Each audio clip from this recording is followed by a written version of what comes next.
Though Shatkarma are called cleansing techniques or Shuddhi Kriyas, in yoga they are valued for little more than that. The purpose of Shatkarma is to bring balance to three dosha, Vata, Pitta, Kapha. Okay, आता तुम्हाला एक डॉक्टरांचं lecture होईल, doctor Archana कुलकर्णींचं. So त्यामध्ये हे दोष म्हणजे काय, मल किती प्रकारचे असतात, अग्नी किती प्रकारचे असतात शरीरामध्ये, धातू कोणकोणते असतात, त्यावरती एक लेक्चर होईल, म्हणजे त्यावरती ते सेशन होईल. आणि प्लस योगिक दिनचर्या ऋतुचर्या म्हणजे काय, तर तेव्हा तुम्हाला कळेल की आपलं बॉडी जे आहे हे 3 दोषांपासून बनलेले आहेत, वात, पित्त, कफ. तर म्हणतानाच त्यांना दोष म्हटलेले आहेत, कारण ते त्रासदायक असतात जर इम्बॅलन्स झाले तर. जर ते बॅलन्समध्ये असतील बॉडीमध्ये तर ते त्रास नाही देत, पण कफ दोष वाढल्यानंतर सर्दीसारखे त्रास होतात. पित्त पचनासाठी गरजेचं आहे, म्हणजे आपण बाईल बघितलं, तुमचं अॅनाटॉमी व्हायचंय, तर बाईल जे आहे किंवा HCl जे आहे सिक्रेट होणं गरजेचं आहे बॉडीमध्ये, कारण अन्न पचण्यासाठी इम्पॉर्टंट आहे. पण जर त्याची मात्रा वाढली तर मग तो पित्त दोष म्हणतो आपण, पित्त वाढलंय म्हणतो ना तसं. वात, वायूचा पूर्ण शरीरामध्ये वहन होणं गरजेचं आहे. ओके, पण जर तो वाढला तर आपल्याला क्रॅम्प्स येतात. ओके, म्हणजे त्याचं जर इम्बॅलन्स झालं या 3 दोषांचं तर आपल्याला त्रासदायक आहे. अदरवाईज जर समप्रमाणात असतील त्यांच्या, म्हणजे समप्रमाणात म्हणजे एखादी व्यक्ती वातदोषाची आहे, वातदोष डॉमिनेटिंग आहे, तर तो वातदोष जर त्याच्यामध्ये त्या दोषानुसार जर त्याची दिनचर्या ऋतुचर्या असेल त्या व्यक्तीची, तर त्याला त्रास नाही होत. पण नेमकं त्या दोषाला काय करणार, वाढवणारं जर त्याचं दिनचर्या ऋतुचर्या झाली तर मग तो प्रकोप होतो, त्या दोषाचा प्रकोप होतो शरीरामध्ये, आणि त्याचा आपल्या शरीरावरती वाईट परिणाम होतो किंवा आपल्याला त्रास होतो. Okay, so to bring balance to 3 दोष, वात, पित्त, कफ यांचं बॅलन्स करण्यासाठी षटकर्मा इम्पॉर्टंट आहेत. हे सुद्धा इम्पॉर्टन्सेस लक्षात ठेवा, हे ऍडिशनल केलेत, वायवासाठी ऍडिशनल केलेत. मी जसं सांगितलं ना, सूर्यनमस्कार 20 मार्कांसाठी सूर्यनमस्कारचं क्वेश्चन कंपल्सरी विचारतात, तसं शुद्धिक्रियांचं क्वेश्चनला पण 20 मार्कच आहे तुम्हाला.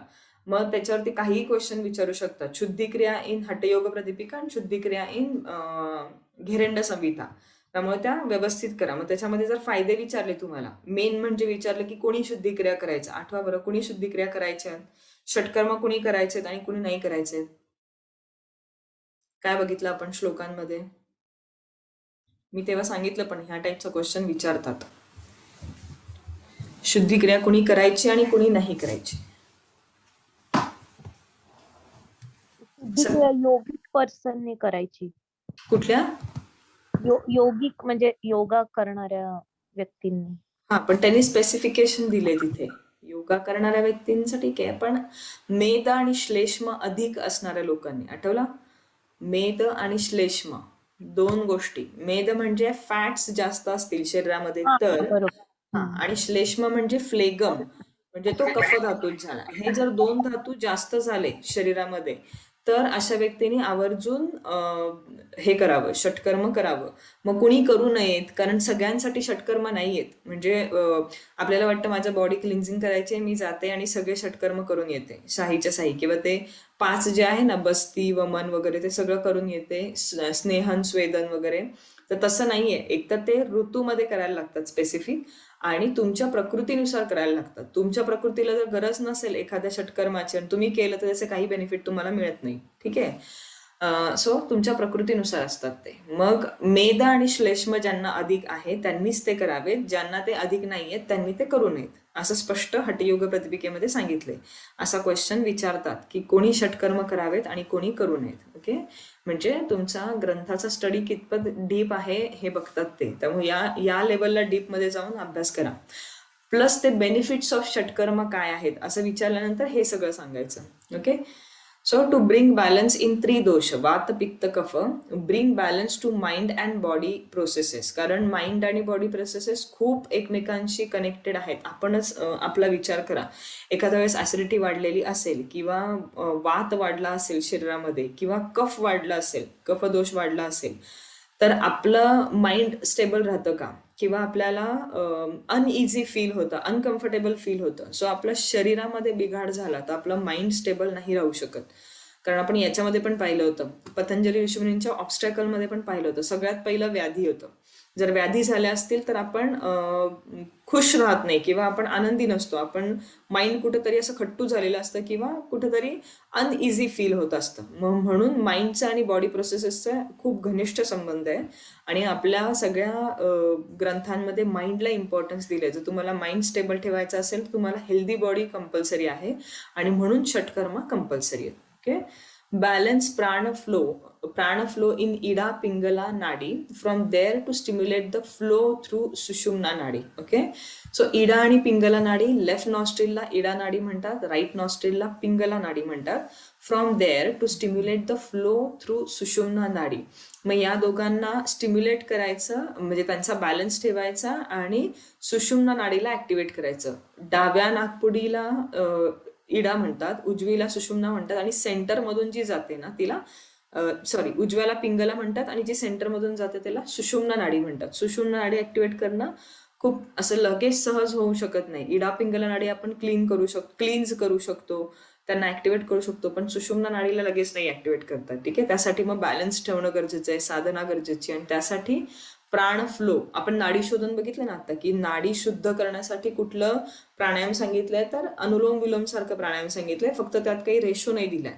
त्यात त्यांनी काय सांगितलंय, डाव्या नाकपुडीने इनहेल करा जितकं पॉसिबल होईल तितकं, मग जितकं पॉसिबल होईल तितकं होल्ड करा, मग उजव्या नागपुडीने जितकं पॉसिबल होईल तितकं यथाशक्ती, म्हणजे हा जो मी वर्ड वापरते ना जितकं पॉसिबल होईल किंवा ऍज पर कपॅसिटी, तर त्याला शब्द वापरला त्यांनी यथाशक्ती.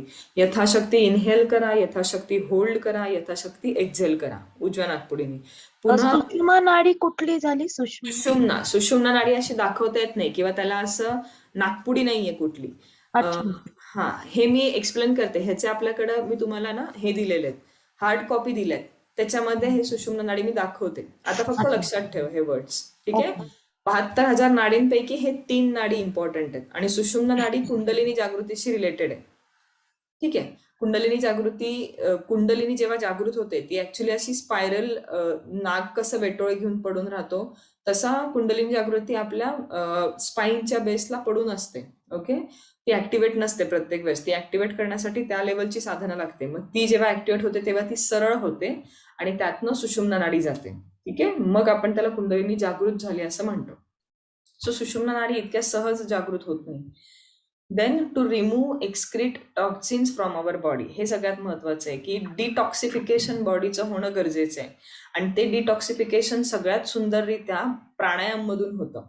जितकं प्राणायाम तुम्ही कराल व्यवस्थित रीतीने, आता आपण बघितलं प्राणायाम सेशन मध्ये सुरुवातीला की प्राणायामेन युक्तेन सर्व रोग क्षयो भवेत, अयुक्त अभ्यासेन सर्व योग समुद्भवा.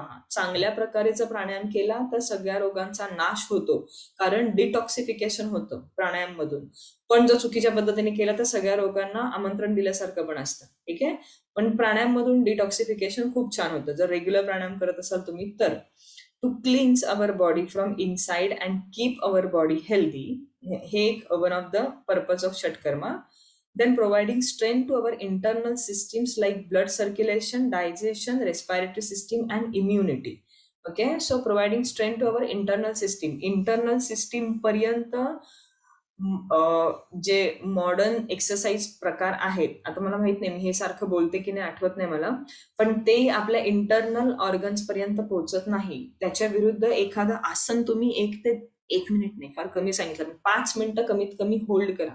त्याचा डायरेक्ट इफेक्ट जो आहे तुमच्या इंटरनल ऑर्गन्सच्या सिक्रिशन वरती जातो. ट्विस्टिंगचं आसन आहे वक्रासन किंवा पश्चिमोत्तानासन नाही, अर्धमत्स्येंद्रासन. कमीत कमी 2 ते 3 मिनिटं होल्ड करा टायमिंग लावून होल्ड करायचं आणि तुमच्या कपॅसिटीनुसार. असं नाही की आयडियलच होल्ड झालं पाहिजे. असं दोन्ही साईडला 3-3 मिनिटं जेव्हा होल्ड कराल आणि विथ अवेअरनेस ठेवायचा, नाही तर टायमिंग लावलाय आणि सोडून दिलं आणि आपल्या डोक्यात काहीतरी वेगळेच विचार चालले, तसं नाही.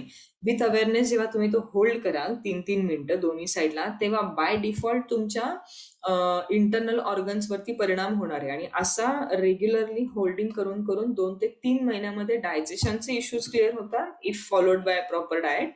डायजेशनचे इश्यूज क्लिअर होतात, एक्सक्रिशनचे इश्यूज क्लिअर होतात, हायपर ऍसिडिटीचे इश्यूज क्लिअर होतात. या सगळ्या गोष्टी होतात आपल्या आसनांनी. टोन होतं, जे ऑर्गन्स आहेत ना ते टोन होतात. बाकी कुठल्याही एक्सरसाइज फॉर्म मध्ये इतक्या सहज आतल्या ऑर्गन्स पर्यंत परिणाम नाही होत. पण आपले जे आसनं अशा प्रकारे डिझाईन केली आहेत की ती त्या प्रकारे केली की फ्लेक्झिबिलिटी वाढते आणि फार कोअर पर्यंत काम होतं. कोअर म्हणजे सेंटर पर्यंत पूर्ण ऑर्गन पर्यंत काम होतं जर होल्डिंग केलं तर व्यवस्थित. ठीक आहे. So provide strength to our internal systems like blood circulation. त्या सपोज एक आपण इंटरनल ऑर्गन्स माहिती असतील तुम्हाला, तर मी फक्त एक लिस्ट सांगते कोणकोणते आहेत. स्टमक आहे, small intestine, large intestine, liver आहे, स्प्लीन आहे, त्यानंतर गॉल ब्लॅडर आहे, किडनीज आहेत. ओके, असे एक 8-10 ऑर्गन्स आहेत. हा, मेन ऑर्गन्स आपल्या पूर्ण बॉडीतले 12 आहेत जे इम्पॉर्टंट आहेत ते. पण बाकी म्हणजे हे सोडून ब्रेन आणि लंग्स आणि हार्ट हे झाले चेस्ट मधले. तर ते सोडून त्यांचे एक्सरसाइज वेगळे आहेत. पण फक्त ही जी ट्विस्टिंगची आसनं आहेत किंवा फॉरवर्ड बॅकवर्ड बेंडिंगची आसनं आहेत यांच्यामुळे तुमच्या मेन या सगळ्या हे जे मी आता सांगितले डायजेस्टिव्ह सिस्टीमशी रिलेटेड जे ऑर्गन्स आहेत त्या ऑर्गन्सला खूप जास्त बेनिफिट होतो आणि त्यांच्याकडचं सर्क्युलेशन वाढतं, त्यांना स्पेस मिळतो जास्त. तुम्ही जे ट्विस्ट करता ना आणि होल्ड करता त्यामुळे त्यांना स्पेस मिळतो काम करण्यासाठी जास्त आणि म्हणून त्यांचा फायदा होतो. म्हणजे योगामुळं त्यांना त्यांच्याकडे ब्लड सर्क्युलेशन वाढतं, डायजेशन मध्ये फायदा होतो, रेस्पिरेटरी सिस्टीम लंग्स कपॅसिटी वाढवण्यामध्ये फायदा होतो आणि अल्टिमेटली या सगळ्या मेन ऑर्गन्स पर्यंत छान ब्लड फ्लो झाल्यामुळे त्यांचं फंक्शनिंग सुधारतं आणि म्हणून तुमची इम्युनिटी वाढायला मदत होते. ओके, सो हे थोडंसं बाकीच्या एक्सरसाइज फॉर्म मध्ये कमी होतं. म्हणून आवर्जून आता माझ्याकडे असे लोक येतात ज्यांना जिम आवडतं किंवा ज्यांना एरोबिक्स आवडतो. So it's not bad, it's good. पण ऍटलिस्ट वीकली ट्वाईस तरी योगा करा असं मी रिकमेंड करते त्यांना. की एखादा आपल्या आवडीचा जो फॉर्म असेल ना तो आपण आवडीने करतो, असं कोणीतरी जबरदस्ती केली की आपल्याकडनं होत नाही. पण म्हणून तुमचा आवडीचा फॉर्म तसाच ठेवून ट्वाईस तरी योगासनांचं प्रॅक्टिस केलीच गेली पाहिजे. ती एवढ्यासाठी की तुमचे टेंडन्स, लिगामेंट्स जे बोनशी रिलेटेड आहेत, मस्क्युलोस्केलेटल सिस्टीमचे टेंडन लिगामेंट्स हे स्ट्रॉंग व्हावेत, म्हणजे त्याच्याशी रिलेटेड तुम्हाला आजारपणा पुढे येऊ नयेत. आणि दुसरी गोष्ट म्हणजे तुमच्या इंटरनल ऑर्गन्सचं क्लिन्झिंग व्हावं आणि ट्विस्टिंग आणि प्रेसिंग व्हावं. म्हणजे पश्चिमोत्तानासनमध्ये प्रेस होतं पोट, वक्रासनमध्ये ट्विस्ट होतं. ओके, सो या सगळ्या गोष्टींमुळे काय होणार आहे तर तुमच्या म्हणजे ऑर्गन्स पर्यंत, ऑर्गनच्या लेवल पर्यंत ही प्रॅक्टिस पोहोचणार आहे आणि त्यांना हेल्प होणार आहे टोनिंग होण्यासाठी. ओके, टोनिंग झालं की मग त्यांचं फंक्शनिंग सुधारतं, फंक्शनिंग सुधारलं की हे सगळे साईड बेनिफिट आहेत त्याचे. ओके, सो हे लक्षात ठेवायचं.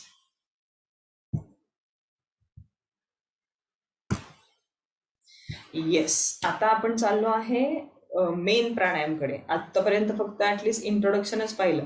जसं आसनांच्या याच्यामध्ये आपण सगळं ते डाएट वगैरे बद्दल बघितलं, तसं इथं प्राणायामच्या आधी आपण मेन म्हणजे शुद्धिक्रिया पाहिल्या आणि शुद्धिक्रियेनंतर आता आपण चाललोय प्राणायाम. सगळ्यात पहिलं नाडी शोधन करायला सांगितलंय, नाडी शोधन नंतर षटक्रिया करायला सांगितल्या ज्यांना गरज आहे त्यांनीच, आणि मग प्राणायाम करायला सांगितलं आहे. कोणी? स्वामी स्वात्माराम सुरी यांनी. ते षटक्रिय ते म्हणजे फॅट्स आणि अजून एक ज्यांना असतात त्याचं मला हे श्लेष्म. सांग ना संस्कृत. हा काय? श्लेष्म. श्लेष्म म्हणजे रेस्पिरेटरी सिस्टीम मध्ये. अगं म्हणजे कफ जो आपण आपल्याला जेव्हा सर्दी होते तेव्हा जो बाहेर पडतो ना तो अच्छा. सर्दी, हा, ते म्हणजे श्लेष्म. आपल्या शरीरामध्ये सगळ्यांमध्येच असतं ते, पण ज्यांचा कफधातू जास्त डॉमिनेटिंग आहे ना त्यांच्यामध्ये जास्त होतं. काहींना लगेच सर्दी झाली म्हणजे त्यांच्यामध्ये कफधातू आहे असं नाही.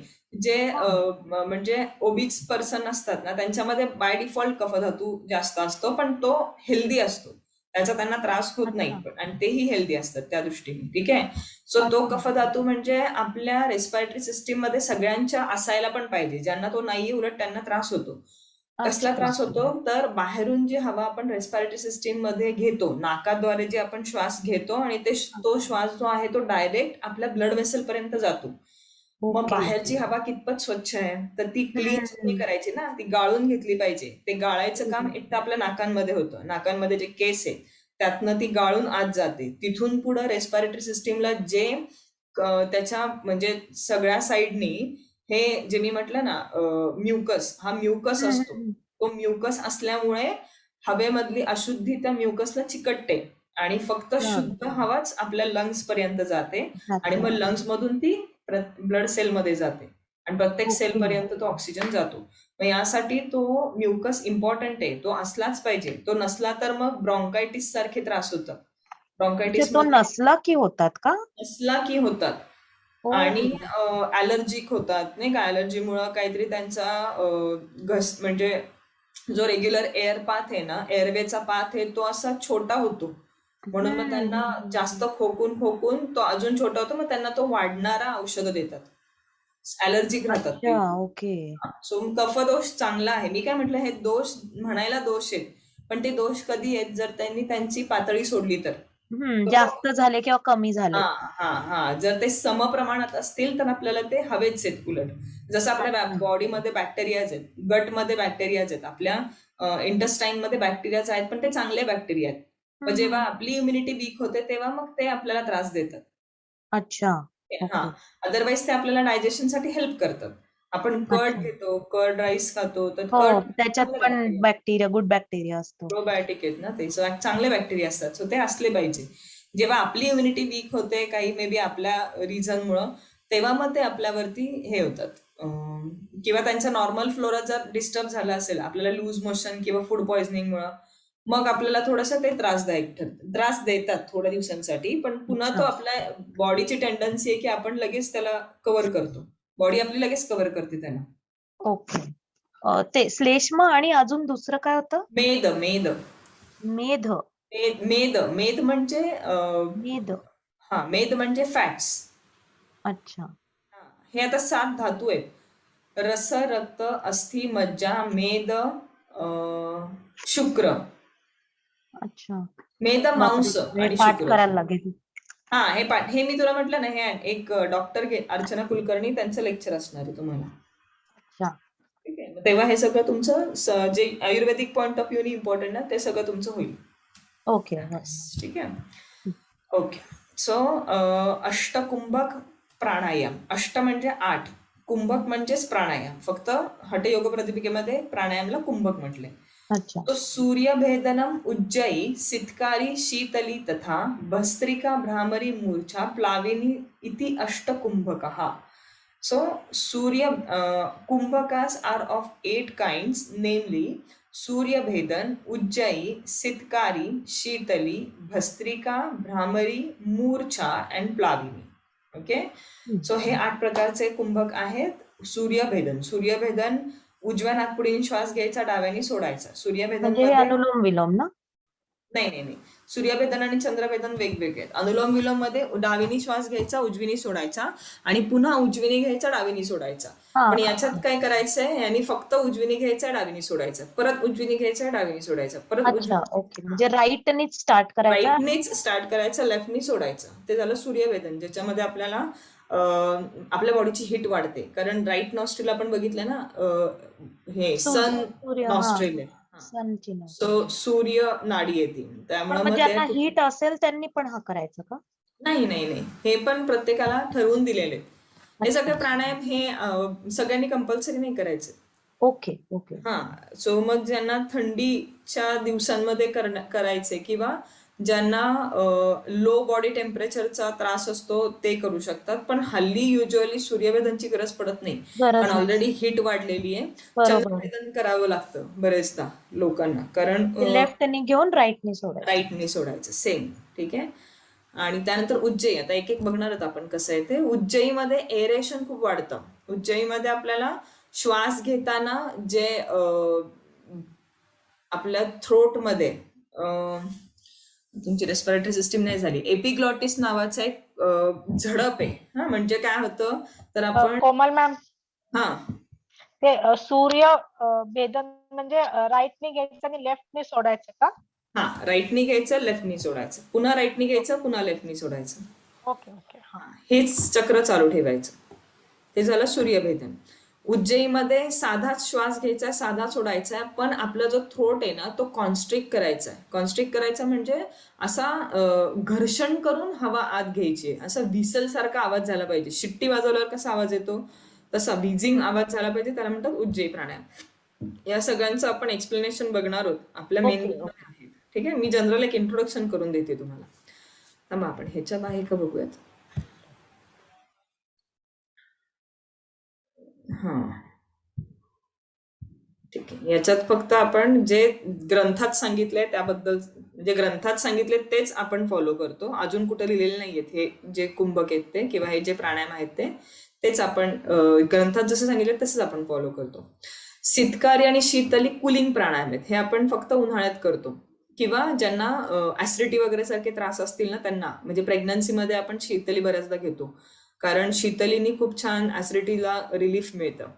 तर ते फक्त हे दोन प्राणायाम असं एक टाईपचा क्वेश्चन विचारतात. मी आता जे सांगणार आहे ते, की कुठले असे प्राणायाम आहेत ज्यांना जे तोंडातून घेऊन नाकानी सोडायचे, बाकी सगळे स्ट्रिक्टली जे आपले प्राणायाम आहेत ते नाकानीच घ्यायचे आणि नाकानीच सोडायचे. ओके, फक्त शीतली आणि शीतकारी असे जे तोंडाने घ्यायचे आणि नाकानी सोडायचे. ठीक आहे, ह्याचं पण प्रॅक्टिकल दाखवते मी तुम्हाला. ओके. त्यानंतर आहे भस्त्रिका. भस्त्रिका प्राणायाममध्ये नाकानीच घ्यायचा, नाकानीच सोडायचा आहे, फक्त फास्ट घ्यायचा आहे. नाकानीच फास्ट घ्यायचा, नाकानी फास्ट सोडायचं. जसं आपण कपालभातीमध्ये बघितलं की Kapalbhati is forceful exhalation followed by passive inhalation. कपालभातीमध्ये फक्त आपण एक्झलेशन वरती फोकस करतो. ओके, इनहेलेशन हे पॅसिव्ह ठेवतो. ओके, म्हणजे फक्त सोडतोय. हा फोर्सफुली एक्झेल करायचा, इनहेलेशन आपोआप होत असतं, त्याच्यावरती फोकस नाही करायचा. त्याच्या विरुद्ध याच्यामध्ये भस्त्रिकेमध्ये दोन्ही फोर्सफुल करायचे, श्वास घ्यायचा पण झटक्यात, श्वास सोडायचा पण झटक्यात. ठीक आहे, ते झालं भस्त्रिका. भ्रामरीमध्ये आपल्याला भुंग्यासारखा आवाज काढायचा असतो, मेल किंवा फिमेल हनीबी सारखा आवाज काढायचा असतो, आणि त्याच्यात षण्मुखी मुद्रा करतात. षण्मुखी मुद्रा म्हणजे हात कानावरती ठेवून, म्हणजे आपली 5 बोटं आहेत त्याच्याने आपण जे आपले इंद्रिय आहेत, ओके, ती बंद करतो, एक्सेप्ट फक्त नोज अँड माउथ, हे 2 सोडून बाकीचे जे आहेत इंद्रिय बंद करतो. म्हणजे आपली पूर्ण लक्ष आपल्या स्वतःकडे जातं आणि आपण व्हायब्रेशन्स क्रिएट करतो बॉडीमध्ये. ते कुणासाठी चांगले असतात तर मुलांसाठी चांगले असतात. जे लहान मुलांसाठी मी म्हणत होते ना, हिला सांगायचंय, दिशा तुला मी सांगायचंय बघ, भ्रामरी घे त्यांचं, त्याच्यासाठी, कारण त्यांना ह्याच्यासाठी कॉन्सन्ट्रेशनसाठी खूप चांगलं आहे, माइंड पीस साठी खूप चांगले, आणि त्यांना काही असं रिस्ट्रिक्शन नाही घालायचं, त्यांना फक्त आपण एकदा दाखवायचं, बाकी त्यांना जसं करायचं करू द्यायचं. आणि रोजच्या पण अभ्यासापूर्वी त्यांना भ्रामरी करायला लावलं ना 5 ते 6 वेळा, आणि ओंकार म्हणायला लावलं की कॉन्सन्ट्रेशन लेवल वाढते. हे सुरुवातीला सवय लावायला लागते, वेळ लागतो, नंतर मग प्रॅक्टिसनी करतात ते. मूर्छा आणि प्लाविनी हे आता जास्त उपयोगी नाहीयेत, म्हणजे जास्त वापरले नाही जात. मूर्छा आणि प्लाविनी, मूर्छा म्हणजे आपल्याला बेशुद्ध होतो नाही का आपण, तसं पडून राहणं, आणि प्लाविनी म्हणजे पाण्यावरती तरंगणं. जसं कमळाचं पान कसं पाण्यावरती तरंगतं, तसं आपलं शरीर पाण्यावरती तरंगतं. म्हणजे आपण श्वास घेऊन तो रोखून ठेवतो. हे आपण नाही, योगी, अडॅप्ट योगी, ज्यांना खूप वर्षांची प्रॅक्टिस आहे, असे अडॅप्ट योगी खूप मोठा श्वास घेऊन, इतका श्वास घेऊन होल्ड करतात बॉडीमध्ये, आणि ती बॉडी मग पाण्यावरती तरंगते. युजली डेड बॉडी पाण्यावर तरंगते. आपली म्हणजे हेल्दी किंवा जिवंत बॉडी जी आहे ती पाण्याच्या खाली जात असते. पण हे लोक काय करतात की तो श्वास होल्ड करून डेड बॉडी सारखे पडून राहतात, आणि मग ते पाण्यावरती तरंगल्यासारखे दिसतात, त्याला म्हणतात प्लाविनी. ठीक आहे, प्लाविनीवरती बऱ्याचदा क्वेश्चन विचारतात की floating on water it's which type of kumbhak. So it is Plavini type of kumbhak. Okay okay, अष्टकुंभक. सूर्यभेदन सूर्यभेदन बद्दल हठयोग प्रदीपिकेमध्ये काय सांगितलंय ते इथं दिलंय. ठीक आहे, सो सूर्यभेदन बद्दल कपाल शोधनम म्हणजे आपलं कपाल जे आहे, फोरहेड जे आहे, त्याची शुद्धी करायचं काम सूर्यभेदनमुळे होतं. वातघ्नम, ओके, आणि कृमिदोष. असा क्वेश्चन विचारतात की असा कुठला एक स्पेसिफिक फायदा सूर्यभेदनचा हठयोग प्रदीपिकेमध्ये सांगितलाय, तर तो हा की कृमिदोष कमी होतात. कृमिदोष कमी होतात म्हणजे पोटातले जंत कमी होतात सूर्यभेदन रेग्युलर केल्यामुळे. ठीक आहे, आणि वातघ्नम म्हणजे वात कमी होतो शरीरातला with regular practice of Suryabhedan. ठीक आहे, देन उज्जाई, नाडी जलोदरा धातुगत दोष विनाशम. ओके, सो नाडी जलोदरा, जल उदर, उज्जयी म्हणजे उज्जयीचे प्राणायाम आहे, त्याचं आपण प्रॅक्टिकलच्या वेळेस करूयात. या सगळ्यांचं प्रॅक्टिस तुम्हाला विचारत नाही, या सगळ्यांची फक्त थिअरी तुम्हाला आहे, प्रॅक्टिकल तुम्हाला फक्त शीतली, सितकारी आणि कोणतं आहे, अनुलोम विलोम आणि भ्रामरी, हे 4च आहेत तुम्हाला प्रॅक्टिससाठी फक्त. बाकी सगळे फक्त माहिती असण्यासाठी, म्हणजे तुम्हाला त्याचं थिअरी पार्ट माहिती पाहिजे. सो नाडी जलोदर, जल उदर म्हणजे असायटिस हा त्रास माहितीये का, ज्याच्यामध्ये पोटामध्ये पाणी साठतं. तर ते जे आहे पोटामध्ये पाणी साठण्याचा जो त्रास आहे जल उदर, तर तो त्रास जो आहे तो उज्जैनी कमी होतो. हे आपण फायदे बघतोय. या प्राणायामांचे फायदे बघतोय. धातुगत दोष विनाशनम, धातूंच्या इम्प्रपोर्शनमुळे जे त्रास होतात, जे दोष निर्माण होतात शरीरामध्ये, त्याचा विनाश व्हायचं, म्हणजे त्याचा विनाश होतो with regular practice of Ujjayi pranayama. ठीक आहे. देन सितकारी योगिनी चक्र सम्मान्यः सृष्टि संहारकारकः न क्षुधा न तृष्णा निद्रा नैवालस्यं प्रजायते. He is regarded adorable by the yoginis and become a destroyer of the cycle of creation. He is not afflicted with hunger, thirst and laziness. Okay? म्हणजे जो सितकारी प्राणायामचा रेग्युलर प्रॅक्टिस करतो त्याचं काय होतं, he is regarded adorable by the yoginis. म्हणजे तो योगिनीजना जसा सांगा ना 1005 एक योगिनीज म्हणजे कामदेव असतो ना, कामदेवकडे कसं, कामदेवाची स्पेशालिटी काय असते की म्हणजे स्त्रिया त्याच्याकडे अट्रॅक्ट होतात. सो तशा प्रकारचं जे आहे शरीर हे अशा व्यक्तीला मिळतं जो रेग्युलर प्रॅक्टिस ऑफ सितकारी करतो. Okay. So it is regarded adorable by yoginis and become destroyer of the cycle of creation. Cycle of creation म्हणजे सृष्टी संहार कारक. म्हणजे क्रिएशनची सायकल काय आहे तर म्हणजे जन्मापासून डेथ पर्यंत, म्हणजे आपण ओल्ड होत जातो, ही जी सायकल आहे. सो आपला लाईफ स्पॅन वाढवायचं काम सितकारी प्राणायाम करतं इन शॉर्ट. ओके. आपली ही जी संस्कृत भाषा आहे ना, ही अशाच असं क्रिटिकल आहे, असं म्हणजे अवघड भाषा आहे. कारण सृष्टी संहारकारक म्हणजे इनडायरेक्टली काय होतं तर तुमचा लाईफ स्पॅन वाढतो. सृष्टीचा नियम काय आहे की आपण जन्माला येणार आणि आपण वृद्ध होणार आणि आपण डेथ होणार. मग ती जी प्रोसेस आहे ती लांबवायचं काम ही सितकारी प्राणायाम करतात. ओके. न क्षुधा न तृष्णा निद्रा नैवालस्यम प्रजायते.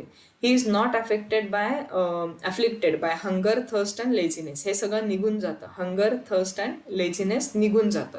न क्षुधा न तृष्णा निद्रा नैवालस्यम प्रजायते. ओके. सो हे बेनिफिट सांगितले सितकारी प्राणायामचे. देन शीतलीचं पण साधारण सेमच आहेत. हंगर, थर्स्ट, फीवर आणि इम्बॅलन्स ऑफ पित्त हे सगळं निघून जातं शीतली प्राणायाम सारखं केल्यामुळं. कमी भूक लागते, कमी तहान लागते, शरीरामध्ये जर उष्णता असेल तर ती निघून जाते आणि इम्बॅलन्स ऑफ पित्त व्हायला मदत, म्हणजे बॅलन्सिंग ऑफ पित्त व्हायला मदत होते. इम्बॅलन्स निघून जातो. मी म्हटलं ना ऍसिडिटी असेल तर शीतली करायला सांगतात आवर्जून.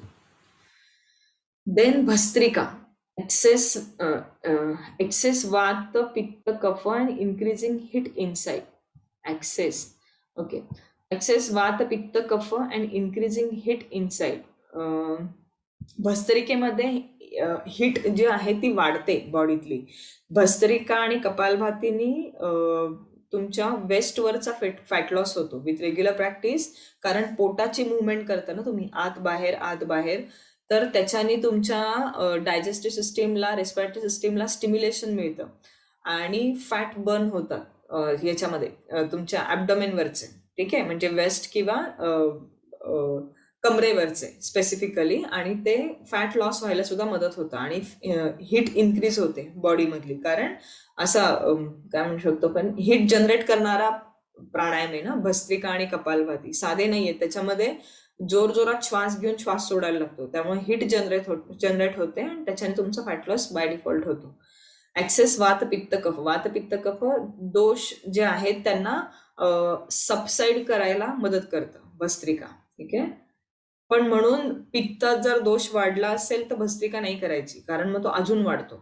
बाकी दोषांना नाही तो त्रास देत, पण पित्ताला त्रास देतो Bhastrika. Okay. Then Bhramari, concentration. भ्रामरीमुळे काय होतं,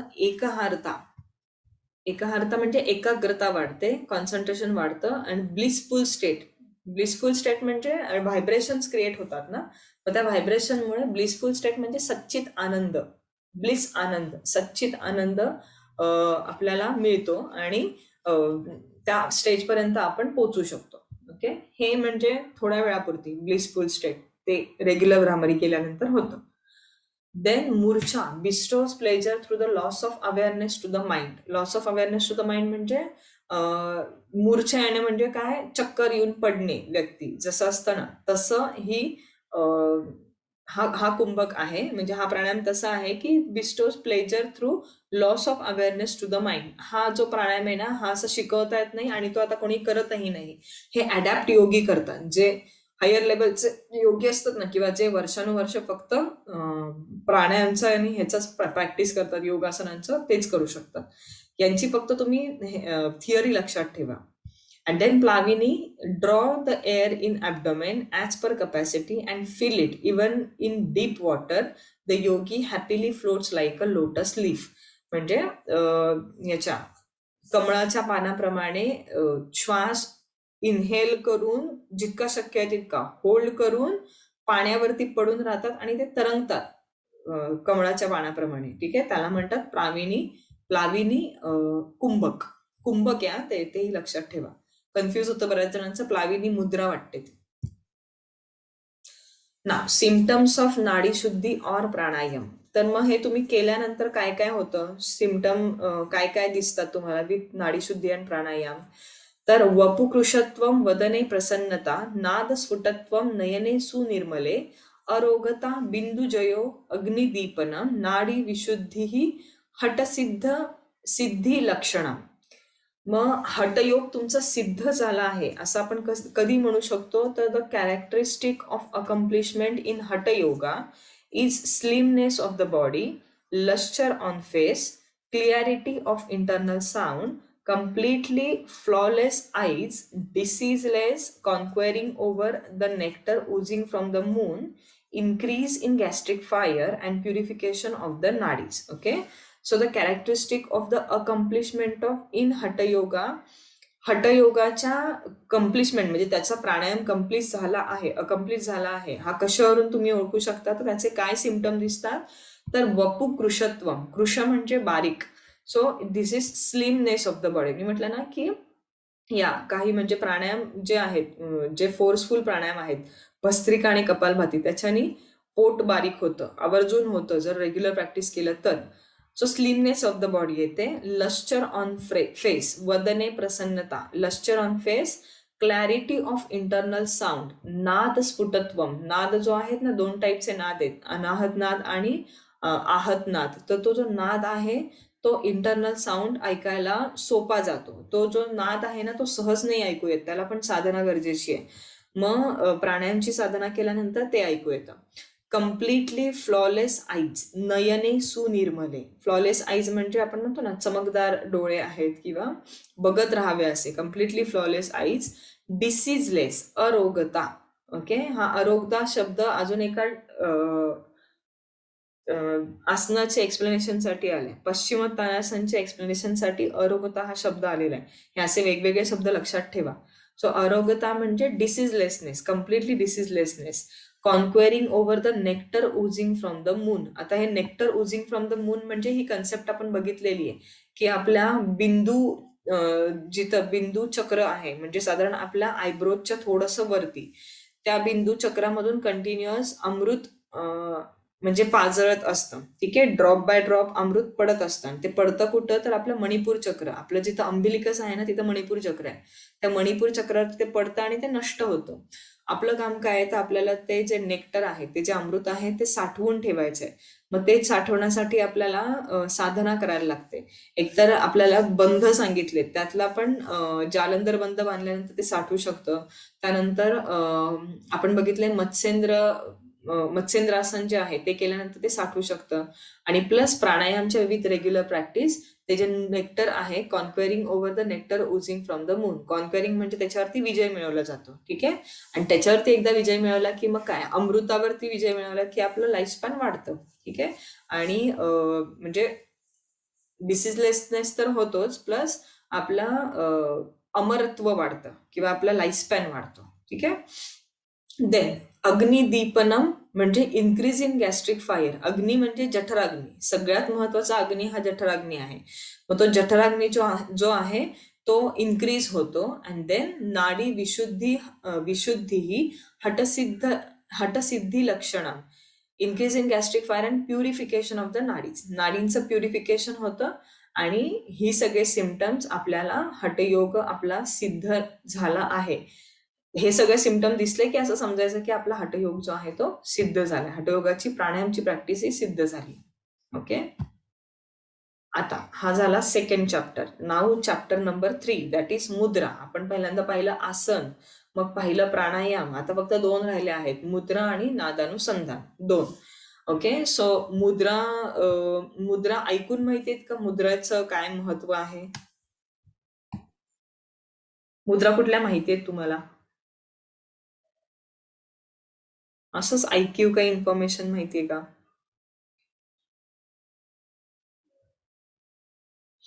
बर. योगा किंवा ओंकार म्हणताना आपण जर म्हणजे नमस्कार करणार नसू हाताचे, तर आपण काय कसे ठेवतो हात? मुद्रा करतो ना आपण. अंगठा आणि जे इंडेक्स फिंगर आहे ते आपण एकमेकांना लावतो. पहिलं बोट आणि अंगठा एकमेकांना लावतो आणि 3 बोट सरळ ठेवतो. ती झाली मुद्रा. आपले जे 5 बोट आहेत ना ते इंडिकेट करतात 5 पंचमहाभूत. ओके. आणि त्या पंचमहाभूतांना एकमेकांना आपण टच केल्यानंतर वेगवेगळ्या मुद्रा तयार होतात. युजली मुद्रा या हातांपासूनच करतात, कारण आपले हात हे पंचमहाभूतांना इंडिकेट करतात. 5 बोट म्हणजे एका बोटावरती पृथ्वी तत्वाचं जास्त म्हणजे पृथ्वी तत्वाशी कनेक्टेड आहे, तर दुसरं जे बोट आहे ते जलतत्वाशी कनेक्टेड आहे, तिसरं जे आहे ते आकाश तत्वाशी कनेक्टेड आहे. सो असे वेगवेगळे जे फिंगर्स आहेत ते वेगवेगळ्या तत्वांशी कनेक्टेड आहेत. त्यामुळं जे आपल्याला ते प्राणमुद्रा का? नाही, कुठली पण मुद्रा, फक्त प्राणमुद्रा नाही, कुठली पण मुद्रा. ठीक आहे. सो ते मी सांगते, पुढे येईल आता रेफरन्स. मग मी सांगते की कसे 5 बोट ही 5 वेगवेगळ्या पंचमहाभूतांशी रिलेटेड आहे आणि ते एकमेकांना कनेक्ट केले की आपल्याला ते दोन पंचमहाभूत डॉमिनेट ज्या ह्याच्यामध्ये असतील त्याचा फायदा होतो. म्हणजे फॉर एक्झाम्पल कफदोष वाढला असेल आपला. कफदोष कुठल्या 2 महाभूतांनी बनतो? तर कफदोषामध्ये पृथ्वी तत्व जास्त असतं आणि जलतत्व जास्त असतं. मग पृथ्वी आणि जलतत्व ज्या 2 बोटांमध्ये आहे, आता आपल्याला कफदोष वाढला असेल तर अजून वाढवायचं नाहीये ती 2 बोटं एकत्र आणून. मग आपल्याला दुसरा एखादा दोष जर वाढवायचा असेल, तो दोष कमी करण्यासाठी, तर आपल्याला त्यानुसार ती मुद्रा करायला लागते. हे फॉर एक्झाम्पल सांगते मी. फॉर एक्झाम्पल म्हणजे असं थिंकिंग करा. तर असं करून आपल्याला ते दोष जे आहेत ते कमी करायचे असतात. सो अशासाठी मुद्रा इम्पॉर्टंट आहेत. मुद्रेचं महत्व ऍक्च्युली आसन आणि प्राणायामच्या मध्ये फार झाकोळलं गेलंय. मुद्रेला तितकं इम्पॉर्टन्स नाही की मुद्रांवरती तितका अभ्यास आहे चालू, पण त्याला असं एकदम वलय नाही प्राप्त झाले. बेनिफिट्स खूप आहेत मुद्रेचे. म्हणजे असंच आसन आणि प्राणायाम जसे बेनिफिट आहेत ना, तसंच मुद्रेचे पण बेनिफिट आहेत. ठीक आहे. तर आपण बघूया मुद्रा कोणकोणत्या सांगितल्या आहेत. So first is Mahamudra, Mahabandh, महावेदश्च खेचरी, उडियान मूलबंधश्च, बंधो जालंधराभिधा. ओके. सो हा कम्प्लीट एक श्लोक आहे. कर्णी विपरीताख्या वज्रोली शक्तिचालनम, इदम ही मुद्रा दशकम जरा मरणनाशनम.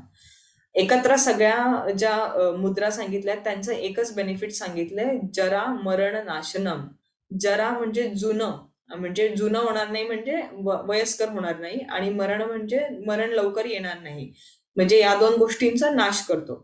ओके. म्हणजे वृद्धत्व आणि अमरत्व वृद्धत्व नाही येत लवकर आणि अमरत्व प्राप्त होते. ह्या 2 गोष्टी होतात with regular practice of mudra. So त्याचं एक्सप्लेनेशन बघा खाली. These are the 10 mudras which inhibit old age and death. म्हणजे ओल्ड एज आणि डेथ हे लांबवायचं काम जे आहे ते मुद्राच करतात. कोणकोणत्या 10 मुद्रा आहेत बघा. 10 मुद्राचा हा आकडा विचारतात की मुद्राज किती आहेत. सो 10 मुद्राज. महामुद्रा, महाबंध, महावेदश्च खेचरी, हे 4 झाले. महामुद्रा, महाबंध, महावेद, खेचरी, उडियानम मूलबंधश्च, बंधो जालंधराभिधा. उडियान बंद, हे 3 बंद मुद्रेमध्ये आलेत. उडियान बंद, मूल बंद, जालंधर बंद. ओके, अँड देन किती झाले बघा, वरचे 4 आणि खालचे 3, 7. करणी विपरीताख्या, हे उलट सांगितलंय. विपरीत करणी 1, वज्रोली शक्ती चालनम, वरचे 7 आणि हे विपरीत करणी वज्रोली आणि शक्ती चालनम 8, 9, 10.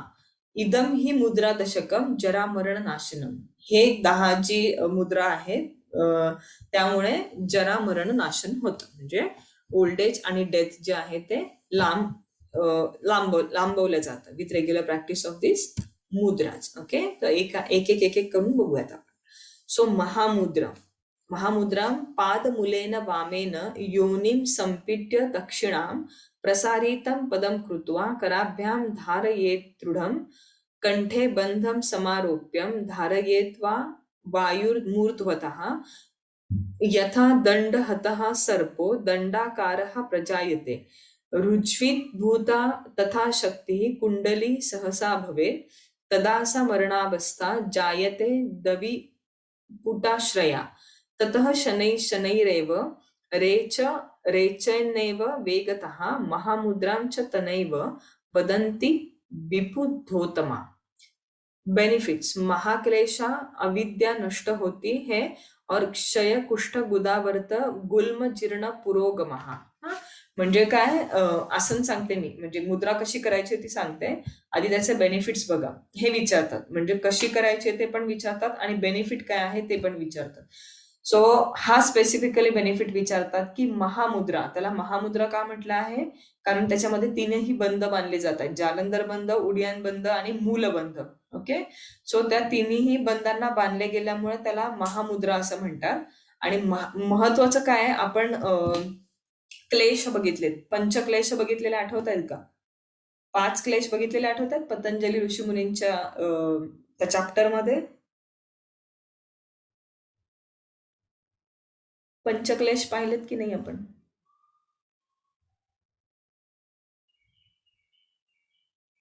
नाही आठवत. ओके, एकदा ना आपण त्या बुक मधून रिवाइज करूया. तुम्हाला पतंजलींचं अजून तितकंसं 1-2 चॅप्टरला मध्ये काय झालं होतं, एकदा ही होती दिशा होती आणि एकदा गायत्री होती महत्वाच्या टॉपिक्सच्या वेळेस.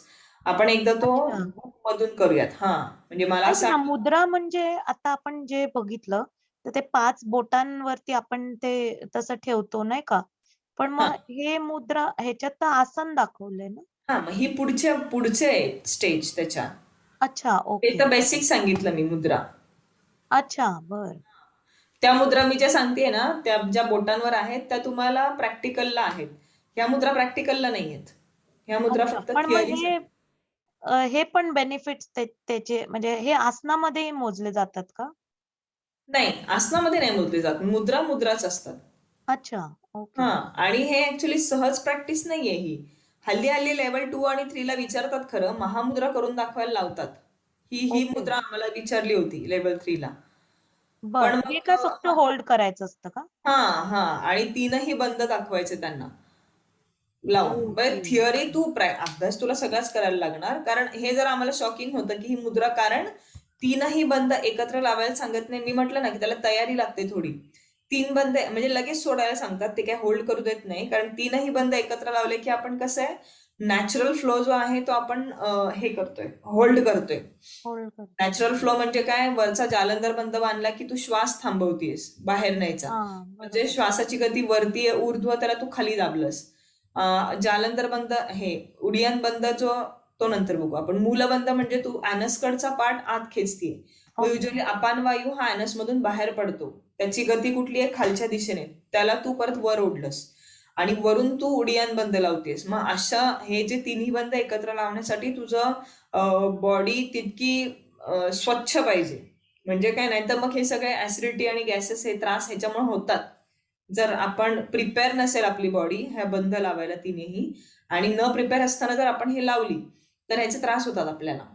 हो पण का? आता ते एक्झामिनरला असं अलाउड नव्हतं विचारायला, पण विचारतात काही एक्झामिनर, त्यांच्या मते आपण करायचं असतं. पण मग ते सांगतात की मात्र लगेच होल्ड करू नका, एकदा दाखवा आणि सोडा लगेच. म्हणजे तुम्हाला माहिती आहे की नाही ते त्यांना बघायचं असतं, एवढंच. म्हणजे तुम्ही काही परफेक्टच केलं पाहिजे असं काही नाही. या व्यक्तीसारखी हिच्यासारखंच आलं पाहिजे असं काही नाहीये. पण आठवलं पाहिजे तुम्हाला हे की दिसायला थोडं सोपं दिसतंय पण नाहीये का तेवढं? नाही, बंद बांधलेत हिने अजून. अच्छा. जालंधर बंद म्हणजे ती हनुवटी जी आहे ती तुझ्या छातीच्या चेस्टला इथे टेकवली. हा नॉच आहे ना, त्या नॉच मध्ये तिने हनुवटी टेकवली आहे. बर. तिने हे मूलबंध बांधलाय म्हणजे तिने ऍनस आत खेचलाय अच्छा. आणि अंबिलिकस आत खेचून घेतलंय.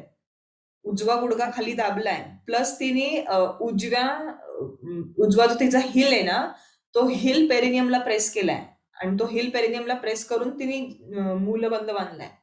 बर. डावा पाय स्ट्रेट ठेवलाय आणि टोसला होल्ड केलाय. तर ह्याच्यात हम्म, काय हम्म. होतं, युजली आपली पाठ जी आहे बॅक ही आपली एकतर हात पोहोचत नाही टोच पर्यंत, हो बरोबर. तर आपले पाठीला हे येतं, वक्रता येते. ती वक्रता नाही आली पाहिजे, पाठ सरळ राहिली पाहिजे. अच्छा. हा, करूयात, प्रॅक्टिस करूयात. फक्त एक अशी वेळ द्या ज्याच्यामध्ये तुम्ही काही खाल्लेलं वगैरे नसेल किंवा थोडं मी म्हटलं ना, हे जरा नंतर प्रॅक्टिस करूयात. असं काय आपल्याला खूप प्रॅक्टिस करून हे आलं पाहिजे असं हम्म, नाहीये. हम्म. तर आपल्याला हे माहिती पाहिजे. ह्या मुद्रा म्हणजे आता त्यांचं म्हणणं काय, त्यांनी जरा मुद्रेला इम्पॉर्टन्स देणं सुरू केलंय. म्हणून ती अच्छा. मुद्रा विचारत नाही. आता आधी ठरलेल्या मुद्रा होतात तेवढंच विचारायचंय आणि मग सोडून द्यायचंय. पण ते म्हणले की मुद्रेचं इम्पॉर्टन्स आपण जोपर्यंत त्याला इम्पॉर्टन्स देणार नाही तोपर्यंत इम्पॉर्टन्स मिळणार नाही मुद्रेला. ठीक आहे. बरोबर. ओके. तर ह्याचे मेंटल बेनिफिट्स, आता अविद्या नष्ट होते हे झालं मेंटल बेनिफिट्स. अविद्या नष्ट कधी होते, जेव्हा अविद्या म्हणजे इग्नोरन्स. ओके. मग ते इग्नोरन्स जातो, क्लेश येतो. क्लेश म्हणजे आपण 5 वृत्ती बघितल्या होत्या. त्या 5 वृत्ती आपण म्हटलं होतं की एकतर त्या क्लेशदायी असतात किंवा क्लेशदायी नसतात. त्यात आपण अविद्या, अस्मिता, रागद्वेष, अभिनिवेश असे 5 क्लेश बघितले होते. त्या सगळ्यांच्या क्लेशांची जननी ही अविद्या असते. म्हणजे ते पंचक्लेश आहेत. त्या 5 क्लेशपैकी इम्पॉर्टंट क्लेश कुठला आहे, अविद्या. आणि अविद्येमुळं सगळे त्रास होतात, सगळे क्लेश होतात. आता अविद्या म्हणजे काय, सेल्फ रिअलायझेशन नसणं. अविद्या म्हणजे तुम्हाला तुमचं स्वतःचं अस्तित्व माहीत नसणं. रिअल अस्तित्व काय आहे, तर we are a part of Brahman. आणि आपण कशात गुंतलोय, तर आपण मटेरियलिस्टिक लाईफमध्ये गुंतलोय. मग ते जे तुमच्यामध्ये ते सत आणि असत म्हणजे रिअल आणि अनरिअल मधलं डिस्क्रिमिनेशन तुम्हाला माहित नाहीये. त्यामुळे तुम्हाला सगळे पेन आणि सफरिंग होत आहेत. तर ही मुद्रा महामुद्रा वारंवार केल्यामुळं तुम्हाला ती प्राप्ती होते सेल्फ रिअलायझेशनची. ठीक आहे, म्हणून ती इम्पॉर्टंट आहे. प्लस क्षय, कुष्ठ, गुदावर्त, गुल्म, जीर्ण, पुरोगामः हे सगळे पोटाचे त्रास कमी होतात. क्षय, कुष्ठरोग माहिती आपल्याला. क्षयरोग म्हणजे टीबी, कुष्ठरोग, त्यानंतर गुदावर्त डायजेस्टिव्ह सिस्टीमचे, लोअर डायजेस्टिव्ह सिस्टीमचे म्हणजे कोणते, कॉन्स्टिपेशन सारखे आजार. आणि गुल्म, जीर्ण, ओके, पोटाचे आजार. हे सगळे आजार जे आहेत हे सगळे कमी होतात किंवा नष्ट होतात with regular practice of Mahamudra. ठीक आहे. एक वेळ हे नाही ना पाठ केलं तरी चालेल. हे सहसा विचारत नाही तुम्हाला, करून दाखवायला सांगतील तर आपल्याला करून दाखवता आली की झालं. पण आपल्याला बेनिफिट्स लक्षात ठेवणं इम्पॉर्टंट आहे. देन बेनिफिट्स अजून डिटेलमध्ये सांगितले त्यांनी की कालपाश महाबंध विमोचन विचक्षण, हा महाबंधच आहे. त्रिवेणी संगम धत्ते केदारम प्रापयेन मनहा. धिस महाबंध, आता ते होतं महामुद्रा, हे महाबंधाबद्दल बोलतो आपण. This Mahabandh is the most skillful means for cutting away the snares of death. Mahabandh म्हणजे तिन्ही बंध एकत्र. It brings about the conjunction of the Triveni, Ida, Pingala and Sushumna, and carries the mind to Kedar, the space between the eyebrows which is seat of Shiva. आज्ञाचक्र आपण जे म्हणतो ना, त्या ठिकाणी शिवाचा वास असतो असं आपण म्हणतो. आणि त्या पोर्शनला केदार असं म्हणतात. ओके. सो आपलं माइंड तिथपर्यंत घेऊन जाण्यासाठी हे जे आहेत हे इम्पॉर्टंट आहेत. म्हणजे तिन्ही बंध एकत्र लावणं इम्पॉर्टंट आहे. So this Mahabandha is most skillful means for cutting away the snares of death. Death लांबवण्यासाठी महाबंध जॉईन करणं गरजेचं आहे. ओके. महाबंध लावणं गरजेचं आहे. It brings about conjunction of Triveni, Ida, Pingala and Sushumna and carries the mind to Kedar. 3 जे आपण बघितलं ना, इडा, पिंगला, सुषुम्ना ह्या 3 नाड्या आहेत महत्वाच्या. तर त्या ऍक्च्युली अपोजिट आहेत. इडा म्हणजे डावी नॉस्ट्रिल कडून सुरू होणारी, पिंगला म्हणजे उजव्या नॉस्ट्रिल कडून सुरू होणारी आणि सुषुम्ना म्हणजे सेंटरची. तर त्या तिघांचा संगम जिथे होतो तो त्या पोर्शन वरती, म्हणजे त्याला आपण जिथे आपण शिवाचा वास आहे असं म्हणतो, आज्ञाचक्र.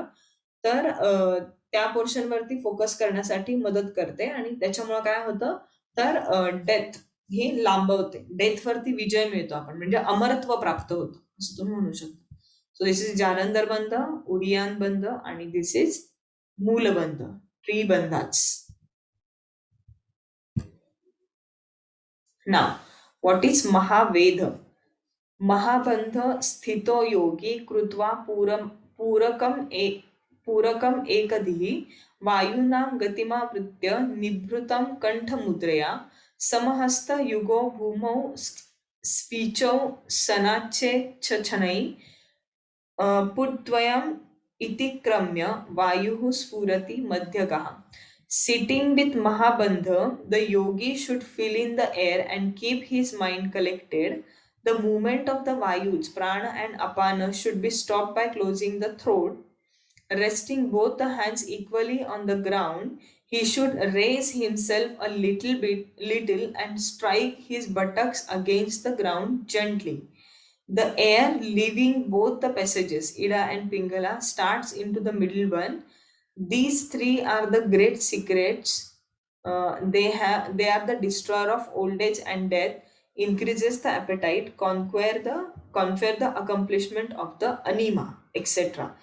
तर हे जे शेवटचं सांगितलंय ना, हे these three are the great secret, हे त्या 3 मुद्रांबद्दल सांगितलंय. महामुद्रा, महाबंध, महावेद, या 3 मुद्रांबद्दल सांगितलंय की हे 3 मुद्रा जर आपण रेग्युलर केल्या तर they are the destroyer of old age and death, increases appetite and conquer accomplishment of anima. अनिमा आणि हे जे आहेत ना, हे म्हणजे तुम्हाला आठवत असेल तर हनुमान नाही का, जेव्हा पाहिजे तेव्हा मोठं रुद्ररूप धारण करू शकायचा आणि पाहिजे तेव्हा छोटासा व्हायचा. जेव्हा त्याला लंकेच्या आत जायचं होतं तेव्हा तो छोटासा झाला, आत गेला. मग जेव्हा त्याला लंका जाळायची होती तेव्हा त्यांनी जी त्याची शेपटी आहे ती मोठी केली आणि त्या शेपटीने सगळीकडे आग लावली.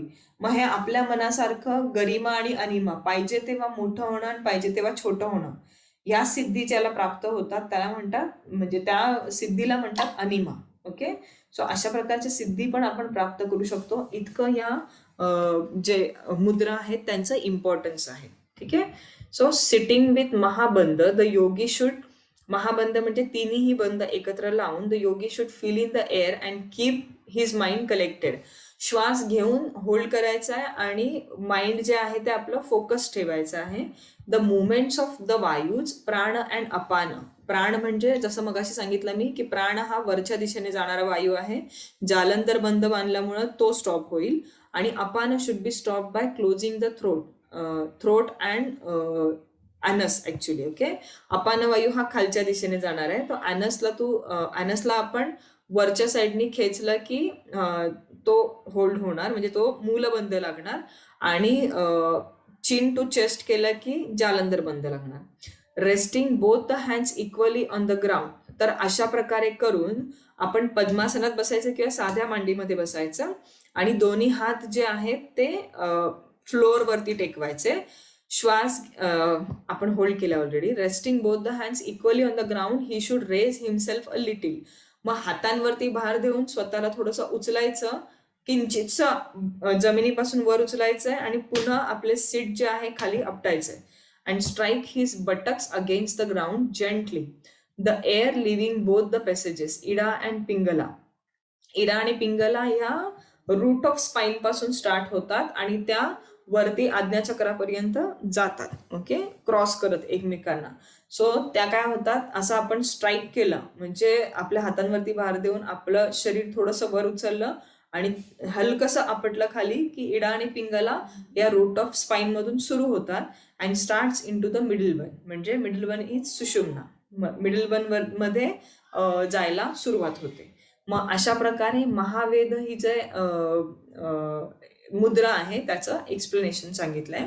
And these three are the great secrets. These three म्हणजे मी जसं सांगितलं, महाबंध, महावेद, महामुद्रा, ह्या 3 ज्या आहेत त्या ग्रेट सिक्रेट आहेत. त्याच्यामुळे काय होतं, ओल्ड एज आणि डेथ लांबवली जाते आणि ॲपेटाईट इन्क्रीज होते आणि मोठमोठ्या सिद्धी प्राप्त होऊ शकतात, इतकी त्याच्यामध्ये ताकद आहे. ओके, सी इथं दाखवले, इथं समोर दाखवले. You can place your hands साईडला पण प्लेस केले तरी चालतील.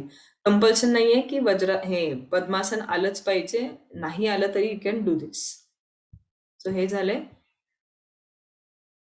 महावेद. पहिलं जे बघितलं ते महामुद्रा होता ना? महामुद्रा होतं. मग हा, आपण हे महाबंद बघितलं. हे महाबंद. हे महावेद. महाबंद काय होतं? महाबंदमध्ये तिन्ही बंद एकत्र लावणं, त्यालाच महाबंद म्हणतात. अच्छा, ओके. ह्याच्यात महामुद्रा, काय करायचंय, महाबंद. तिन्ही बंद एकत्र लावून आपल्याला सीट आपटायचंय ना, हातावरती भार देऊन थोडंसं किंचितचं आपण आपला भार उचलायचा आहे अगेन्स्ट ग्रॅव्हिटी, आणि पुन्हा आवर्जून बटक्स जे आहेत ते ग्राउंडवरती जेंटली प्लेस करायचे. अच्छा, येस, ह्याच्यामध्ये श्वास होल्ड करायचा असतो. श्वास होल्ड करायचे, श्वास होल्ड करून बंद बांधायचे. ओके.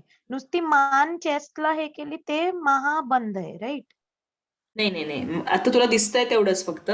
ह्यांनी तीनही मुद्रेमध्ये तीनही बंद लावले. महाबंदामध्ये तर तीनही बंद येतात, कारण त्याला महाबंद तेव्हाच म्हणतात जेव्हा तिन्ही बंद लावतात. महामुद्रेमध्ये पण तीनही बंद लावलेत आपण, आणि इथं महावेदमध्ये पण तिन्ही बंद लावलेत. तर तिन्ही फक्त चिन टू चेस्ट लावलंय, म्हणजे तो जालंधर बंद दिसतोय आवर्जून तुला. ओके हा, ओके. पोट आत घेतलंय म्हणजे उडियान बंद लावलंय तिन्ही. उडियानी. अच्छा, म्हणजे आणि हे तिन्ही बंद करायचे त्याला महाबंद म्हणतात. हा हा हा ओके, बरोबर. हा, महाबंद, महावेद आणि महामुद्रा. महामुद्रा. ओके. ठीक आहे, येस. खेचरी. हा, खेचरी मुद्रेबद्दल सांगितलंय आता. द खेचरी मुद्रा, कपाल कुहरे जिव्हा प्रविष्टा विपरीतगा भरुवोर अंतर्गता दृष्टिर्मुद्रा भवती खेचरी. आपण बघितलं होतं बघा, सगळ्यात बेस्ट मुद्रा कोणती आहे तर खेचरी सांगितलंय आपण त्या दिवशीच्या याच्यात पाहिलंय. सगळ्यात बेस्ट मुद्रा कोमल मॅम, हा, हे नंतर करायचं कारण खूप कन्फ्युजिंग होतंय मला तर. हेवी होतंय का? हा हा, ठीक आहे, 1 तास झालाय आपल्याला, बास का मग? नेक्स्ट क्लासला एकदम डोक्यावरनं जाईल मग आता सगळं. ओके ओके, चालेल. थोडं स्लो जाऊयात, कारण ना हे इम्पॉर्टंट आहे आणि याच्यावरती क्वेश्चन पण विचारतात म्हणून. ठीक आहे, हो. ओके, चालेल. चलो, ते मी ना हे पाठवते, मी ना अजून अपलोड नाही केले. आज मी हे काम करते, सगळं अपलोड करायचे रेकॉर्डिंग, पण ऐकत चला. हा, हो चालेल. ओके, चालेल. चलो देन, बाय. चलो बाय.